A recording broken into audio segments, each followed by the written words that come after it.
This episode is brought to you by the new Gold Silver Vault app. Get it for free at hiddensecretsofmoney.com. The entire world is facing a debt-driven disaster, the scale of which has never been seen before in human history. The situation is now so severe that we're left with only two options: default on our debt or inflate it away. You can already hear people blaming the free markets and even money itself for our problems, and to me this is just tragic, because we don't have free markets anymore, and we certainly don't use real money. This is the real reason for our problems. Our money itself has been corrupted. It's not just an issue of economics. This affects your freedom. When this crisis hits, people will be screaming for the government to do something when it was the government that caused the problems in the first place. Many societies have faced this dilemma in the past, and we can learn what the outcomes might be simply by studying what they did and comparing it to what we're doing today. So while I was in Germany, I decided to stop by one of my favorite museums and take you on a kind of crash course of the history of real money, how it evolved, and the twin dangers that arise when money is corrupted. I'm here at the Bundesbank Money Museum in Germany, and this is one of the best museums I have ever seen. Right at the very beginning of the museum, you walk in and it starts with barter. Originally, the first form of currency was livestock. The problem with livestock, though, like for instance this cow, if I traded this cow to you for something and somebody else wants to trade you something else that's of much lower value, you can't make change. A system that relies on barter is very inefficient because you not only suffer from the problems of divisibility, you also rely on the hope that you will find someone who has a good or service that you need, who wants something that you have at the same place and at the same time. In economics, this is called the coincidence of wants. Now add the fact that most goods have a shelf life before they perish, and you can see why barter systems held mankind back for so long. So what was it that solved the coincidence of wants and propelled us out of the Stone Age and into space? It was the invention of money. Money is not evil. It is a magnificent tool that allows us to trade our specialized skills and to store our economic energy. Without it, we'd be struggling to feed ourselves each day, and our average lifespan would still be 30. In episode 1, we learned that real money has to fulfill certain properties in order to function. But 2,600 years after its emergence, people still confuse money with currency, even the so-called experts. So they've got here some of the things about what money is. The first example here is money is whatever goes. So in earlier cultures, commodities such as cattle, stones, or metals were used as money.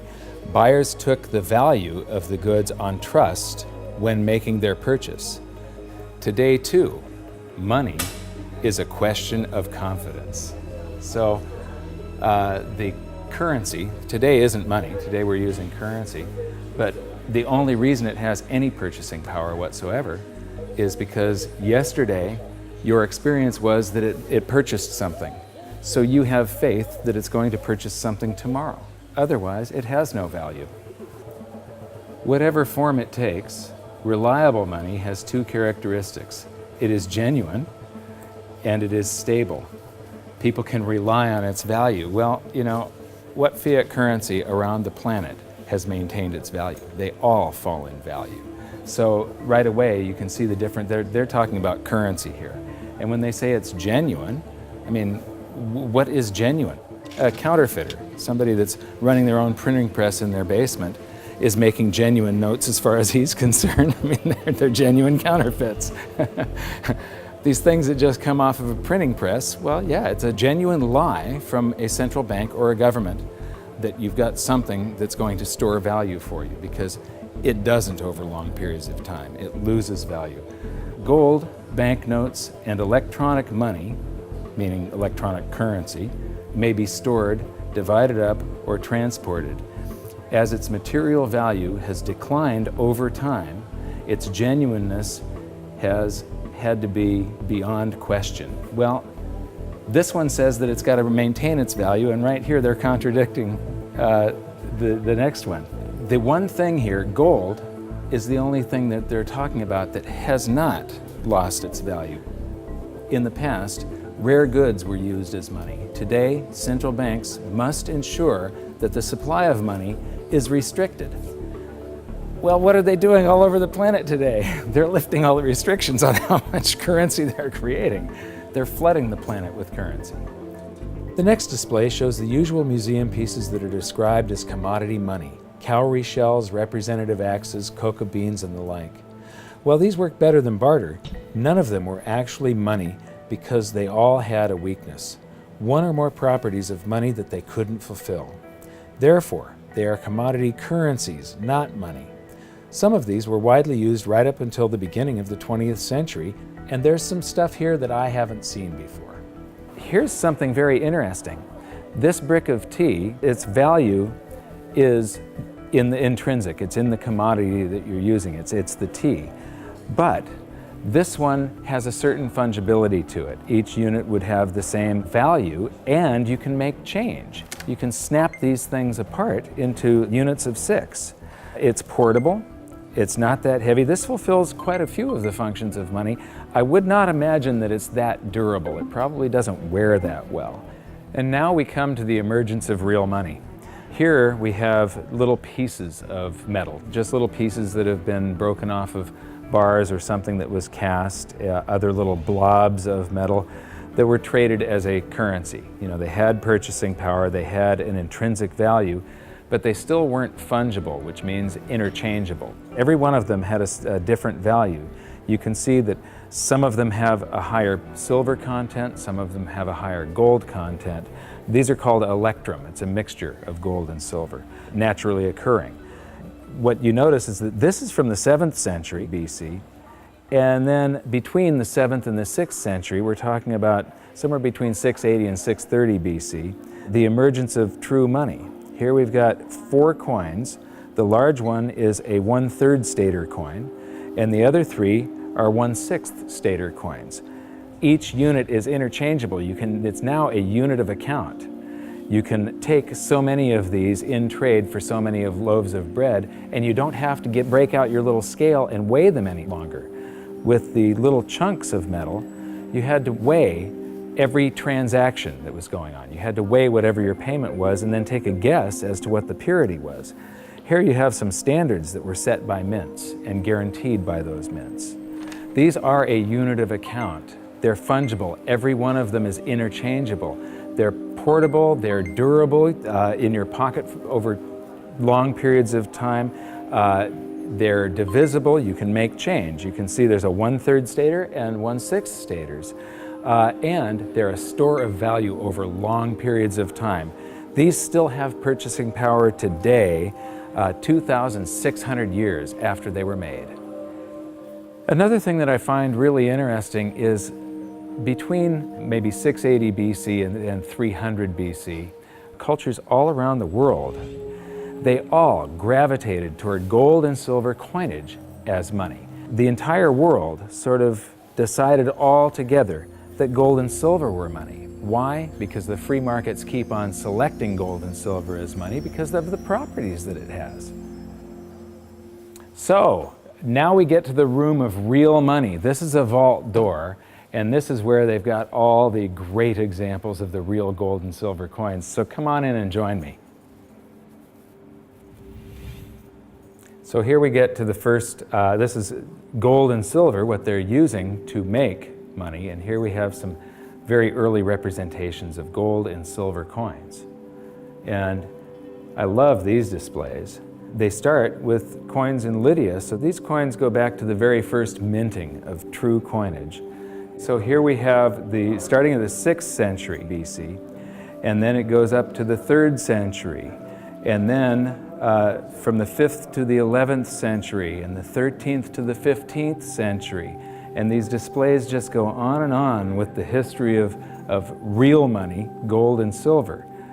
Here is 17th and 18th century. Here we come to the 19th century, and now we're all the way up to the 20th century here.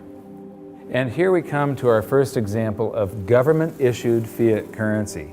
This is from China. This is from 1375. And what's interesting is I have a chart that compares the value of the paper currency in China compared to silver.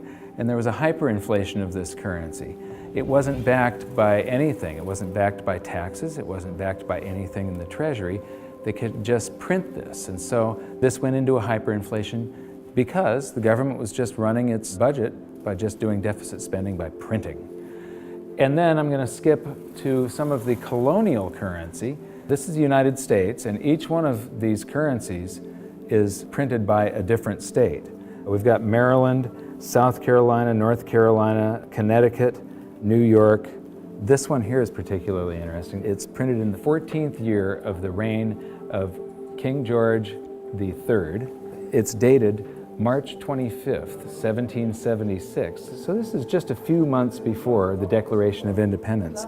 It says, "'Tis death to counterfeit." But this was printed just before we started coming out with the continental dollar, which went into a hyperinflation because of pure deficit spending on the Revolutionary War. And so this is the wall where real money gets corrupted. This is where it all turns to paper, which sometimes is backed by something, but it can be a lie. They can print more than they have of the stuff to back it.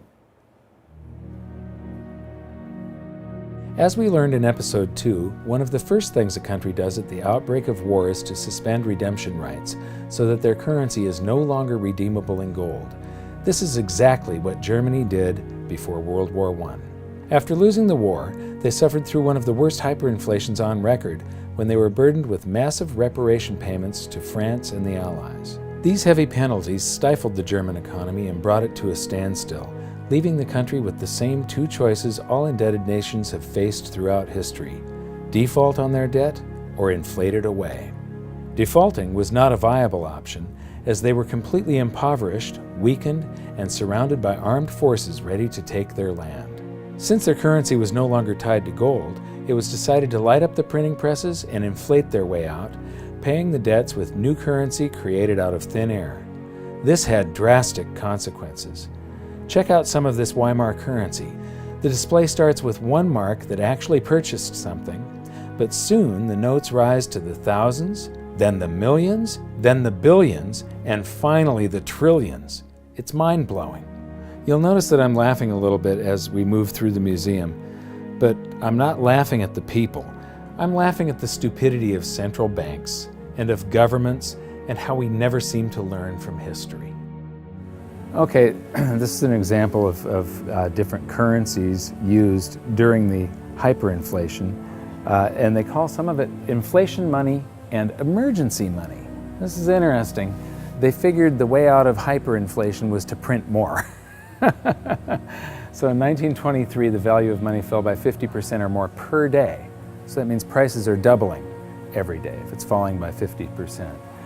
Nearly everyone spent their money as quickly as possible on bread, shares, and other safe assets. Well, I don't consider shares safe assets. Actually, the stock market did not keep up with the inflation. However, this rapid circulation only served to stoke inflation even further. That's the function of velocity of money. It's just when velocity picks up, it's just like expanding the quantity. It's got the same effect. At the end, even 144 printing companies working for the Reichsbank could not keep up with the demand for banknotes. Emergency money issued by cities, local authorities, as well as banks and other enterprises started being circulated. So everybody was issuing currency to add to the currency that the government was printing like crazy. Although banknotes with face values of trillions of marks were issued, the vast demand for money, that's not correct, the vast demand for currency led to a paper shortage. Printers used anything that could be found, including wool, wood, and silk. So here's some example of wood, wool, and silk currencies over here. So this is a great example of how even here, in a museum of what they call money, this is the Bundesbank, one of the world's great central banks, if you can call any central bank great. They don't understand the difference between money and currency. They're calling all of this money, and it has nothing to do with money. This is just a promise. It was a promise to pay money at one point, and then it was a broken promise. people will have faith in these government-created currencies, and it allows governments to basically rob their own people. The government erased the debts that they had left over from World War I by just hyperinflating the currency, and basically that transfers all the wealth of the middle class to the government. The government inflated away the debts, but they also inflated away the prosperity of their entire population. When we were in Germany, we got a chance to shoot in front of the Bundestag, which used to be called the Reichstag, and it's very, very significant in that out of monetary crisis, you very often see the political landscape change dramatically. It's the middle class of a country that defines the country with their vote. They're the largest sector of any country, about 70%. And a currency crisis like a hyperinflation wipes out and impoverishes the middle class. And they become filled with fear. And it's very easy for somebody to come in and prey on that fear. And dictators arise out of hyperinflation. And this is one of my greatest fears as far as the United States goes. I think that we all have to be very, very careful and very watchful for what happens in the future. A few years ago, I was interviewing Congressman Ron Paul, and he said, I think that there's going to be a financial collapse before they come around to thinking seriously about monetary policy. But the real thing we have to worry about is not the loss of our wealth. It's the rise of a dictator. It's the loss of our freedom. And what's interesting is the rise of Hitler. There were 2 times where he played on the public sphere. He could never have come to power had there not been a hyperinflation back in 1923. Just 1 week before the end of that hyperinflation, that's when Hitler made his first big public appearance. Playing to the public fear, Hitler and his stormtroopers took over a beer hall called the Bürgerbraukeller that seats around 3,000 people. And he took the stage by gunpoint, and to this literally captive audience, he gave the speech that would change the world. Because of the hyperinflation, the audience had been recently impoverished. Their wealth had been stolen by the government running the printing presses. And so they're all scared. He offers them a scapegoat and tells them he's got the way out. He became very popular after that, and the very next day, the people that were listening to him followed him in an attempt to overthrow the government. He was arrested, tried, and convicted of high treason and served time. While he was in jail, he was provided with a private secretary, Rudolf Hess, and he actually wrote about half of Mein Kampf while he was serving time. But once the economy started to recover, Hitler lost that leverage, that power. He could no longer play on the fear of the public once the economic situation had changed. By the middle of the Roaring '20s, he had become a joke. The Nazi Party had gone to less than 2% of the vote. Then along came the Great Depression, and Hitler seized this opportunity again. He was the first politician to actually campaign by aircraft, hitting multiple cities in a single day.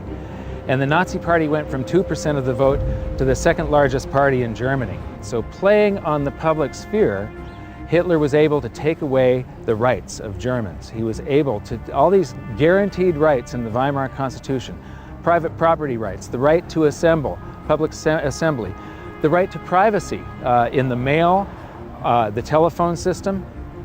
He just took away all of their rights and seized power. So these are some of the things that we have to be concerned about and be very mindful of. Economic crisis very often leads to the rise of a dictator.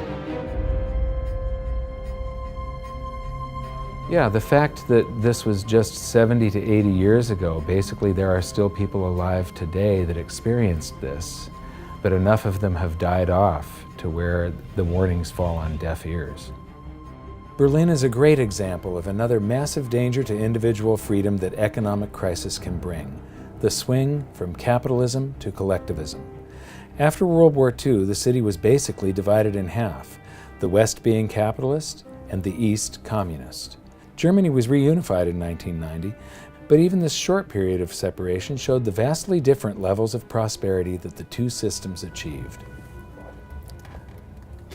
So this is the famous Checkpoint Charlie, and what's interesting is how quickly an economy can heal. Just 20 years ago, you would have seen a tremendous difference between the East and the West. You'd have one side that has tall buildings and is much more industrialized and new, and then one side that's very old and gray. It was one of the best examples of what a state-run society does to an economy. How the more the public relies on government, the worse the general economy gets. What happens, in capitalism, you have the greatest disparity between the poorest and the richest individuals. And there's a backlash against that. And you see this happen in waves and cycles, this cycle that goes from capitalism to collectivism. Here, the example, you had this line going right through a city, and one side of the city that was very poor, and the other side prosperous by comparison. Now, when we go toward collectivism, they want to eliminate this great disparity between the poorest and the richest individuals. But what happens isn't that they raise the standard of living for the poor up here. They drag the whole economy down so that everybody ends up living down here, except for the people that are running the government. Collectivism is a danger because we've proven time and time again that it doesn't work. The evidence is in. If you look at history, it's clear that maximum prosperity can only be achieved through individual freedom, free markets, and sound money. You'd think that we'd learn from history, but I'm going to show you a few more displays from the museum that prove conclusively we haven't. And this is where we are today. This is a sheet of 50-euro notes, and these come out of the printing press, bam, bam, bam, bam, bam, just like those notes did. And the entire world today is sort of, every central bank across the planet is creating currency like crazy right now. I think we're going into a deflation, so they're trying to stave off deflation right now by printing their way out of it. So here we've got some examples of the technology that governments around the world are putting into their counterfeit currency so that the public can't counterfeit the currency that the governments are now counterfeiting. So you've got all these holograms and watermarks and different threads and different types of paper. And then here's this big old printing plate where they pop these things out a mile a minute. And right now they are hyperinflating the base money around the world, the paper money. We're going into a deflation though of the credit money, the voodoo hocus pocus currency that the banks just type into the computer. That's starting to collapse, where this stuff is expanding. So we learned in episode 4 that modern currency creation is a complete scam, but a whole lot of people had trouble believing that it could be true. The European Central Bank has this awesome display that shows you exactly how it's done, and it's basically the same as our episode 4. So here's a quick recap thanks to the ECB. Basically, the central bank and the Treasury swap IOUs. The central bank writes a check and the Treasury issues a Treasury bond, which is an IOU, and that creates currency, and then it gets, somebody is paid, it gets deposited into a bank account, and 1,000 marks, they withhold 10%. So right here, they're already telling you that his bank account is a lie. He deposited 1,000 in it. They only withhold 100 in case he wants some of that. And then they loan out 900, which then she buys something from this guy, he deposits the 900. They borrow 90% of that and leave just 10% on deposit for him. And the result is that it expands. Every 1,000 ends up creating 10,000, or every $1 creates $10. And they've got the result here. It's all sort of a voodoo hocus pocus scheme. One of the great things that I've noticed here is that throughout the museum they keep on proving the point that even though this is the Bundesbank Museum, they prove the point that fiat currencies that come off of a printing press eventually go to zero, that they're really worthless. This says the ideal goal of all monetary systems was to ensure that money is trustworthy and kept in short supply. Metal-based currencies restrict the money supply because metal deposits are naturally limited. However, during the Industrial Revolution in the 19th century, the rapidly growing economy needed a means of payment which could adapt flexibly to this growth. Baloney. You can have a fixed currency supply, and when you have economic growth, it means that the currency gains in purchasing power. In the 20th century, uncovered currencies, meaning unbacked currencies, have been the norm. In principle, the money stock could grow unchecked. This is why central banks must ensure that the money stock is in line with economic growth. Yeah, right. So here we've got my buddy Milton. Actually, Milton was sort of a semi-free market economist. He won the Nobel Prize, so he's considered the dean of the Chicago School of Monetary Thought, which are monetarists. They believe that we should have a Federal Reserve and it should expand and contract the currency supply to achieve stable prices. One of the problems with Keynesians and monetarists and so on is that they think you should expand it and contract it, but they never contract it. They just, Keynesian, you're supposed to spend when the economy is bad. The government's supposed to spend and stimulate and then withdraw currency from circulation to keep us from going into a bubble caused by the expansion of credit and the spending that they did during the bad portion of the economy. So they take this rubber band and they stretch it, and it's supposed to come back, but they never do that. They just keep on stretching it to infinity. And here we are, right now, where we are in the world is that rubber band is about to snap with every currency on the planet. And so I'm instability, I'm in deflation, inflation. Let me see, I'm going to cause a hyperinflation. Oh, it just went off the inflation scale. I guess I did cause a hyperinflation. Oops. And now the whole thing is collapsing. This game of inflation and deflation has never worked.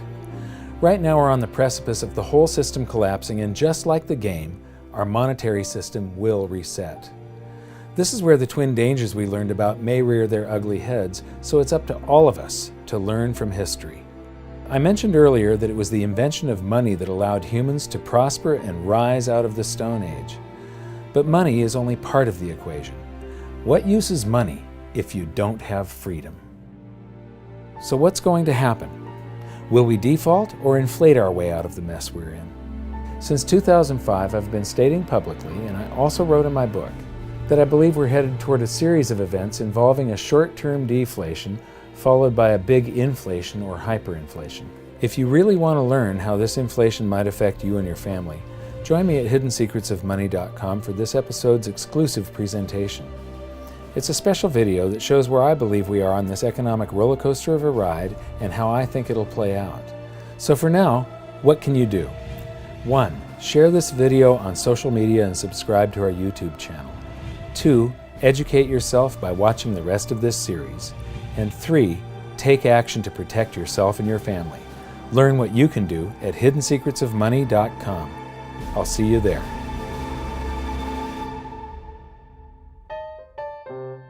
Should I buy $500,000 or $1 million? Let me see how much. This is not going to travel well in the suitcase, but it would be good to have €1 million, wouldn't it? Tough decision. So, okay, I'm going to buy €250,000. So here's €50 for your $250,000. And 7,95. yeah. And I get change back. This is about €8 to buy €250,000. 7,95, 8, 9, 10. Okay. 40 sind 50. Okay. And what's interesting is these are going to eventually be in here. I mean, it won't be too long before these end up like this. Oh, and we get some chocolate gold coins. Dankeschön.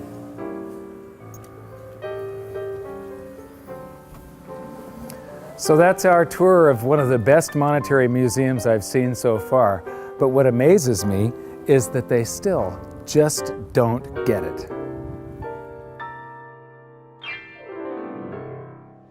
This episode was brought to you by the new Gold Silver Vault app. Get the latest silver and gold prices, news, videos, and track your holdings using the virtual vault feature all in the palm of your hand. Get it for free at hiddensecretsofmoney.com.